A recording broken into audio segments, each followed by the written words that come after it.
Voyons maintenant donc la boîte à outils de l'auto-entrepreneur, en étant bien conscient du fait que, bien entendu, on ne couvrira pas toutes les activités de l'auto-entrepreneur, mais essentiellement les aspects acquisition et gestion de sa clientèle au travers des outils du Web 2. Les trois enjeux essentiels qui vont être abordés dans cette boîte à outils sont d'abord comment être en phase avec l'information qu'il y a autour de soi de façon à pouvoir en profiter rapidement, comment être au plus près au quotidien de ses clients pour pouvoir les aider et affirmer sa présence, et troisième et dernier point, comment être visible et crédible le plus largement possible auprès de personnes qui pourraient avoir recours à nos services. Voyons tout d'abord la dimension veille. Dans tout métier, l'information c'est de l'argent, et pour cela encore faut-il la capter cette information, surtout les signaux faibles qui ne sont pas les plus évidents à trouver. Et pour cela, Google Reader va permettre de faire revenir en un seul lieu toute l'information qui va pouvoir être utile. Que ce soit des alertes que l'on va mettre sur des mots précis, que ce soit des alertes que l'on va mettre sur ses clients ou sur éventuellement certaines technologies ou certains fournisseurs. Ça va nous permettre justement dans Google Reader aussi de rassembler les informations en provenance des journaux nationaux ou régionaux, en provenance aussi des différents blogs qui touchent à sa profession, et ainsi d'un seul coup d'œil sur un seul portail, on aura toute l'information que l'on pourra trier, organiser et capitaliser. Deuxième point qui va être particulièrement important, c'est la relation quotidienne et régulière avec ses clients.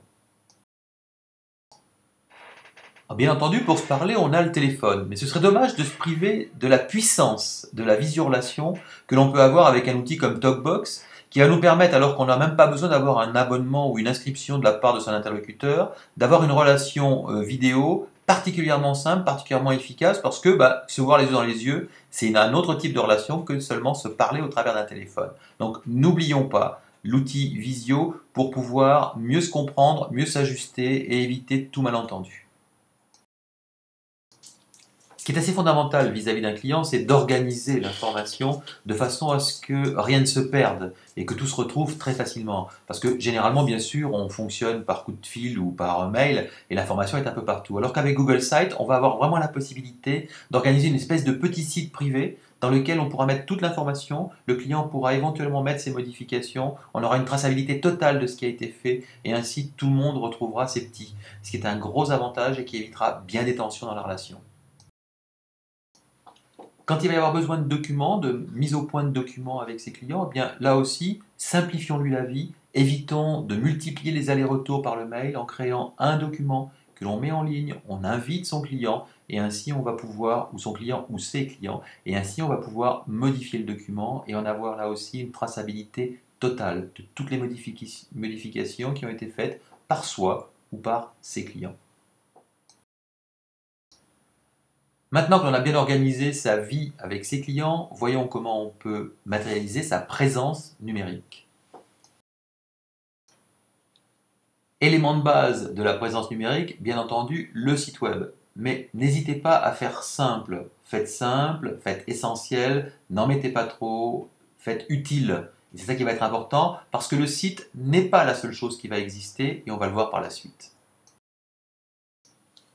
Si on veut donner plus de vitalité, plus de dynamique à son activité, il sera important de compléter le site web par un ou plusieurs blogs en fonction de la diversité de ses activités, de façon à ce que le quotidien ou les événements qui vont arriver puissent être véhiculés par ce journal numérique qui va pouvoir contenir d'ailleurs des documents ou des contenus que l'on va voir par la suite qui peuvent être de nature très très différente et très variée.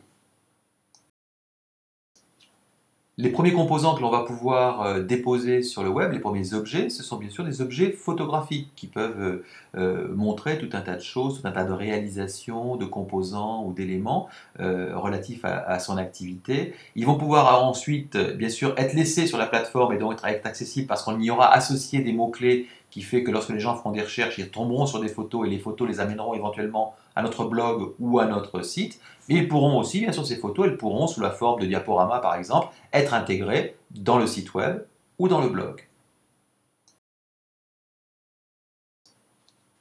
Enfin, pour tout ce qui est documentaire, Et on va plutôt préférer des plateformes du style de Calameo qui vont permettre justement de mettre ces contenus en ligne et de permettre aux utilisateurs de venir les feuilleter. Inutile donc de les télécharger, on peut directement les feuilleter, éventuellement même faire des recherches en texte intégral à l'intérieur. Et une fois de plus, ces contenus qui auront été publiés sur Calameo, ils resteront, seront indexés par les mots-clés qu'on y aura associés et pourront être réintégrés par la technologie des widgets dans le site web ou dans le blog.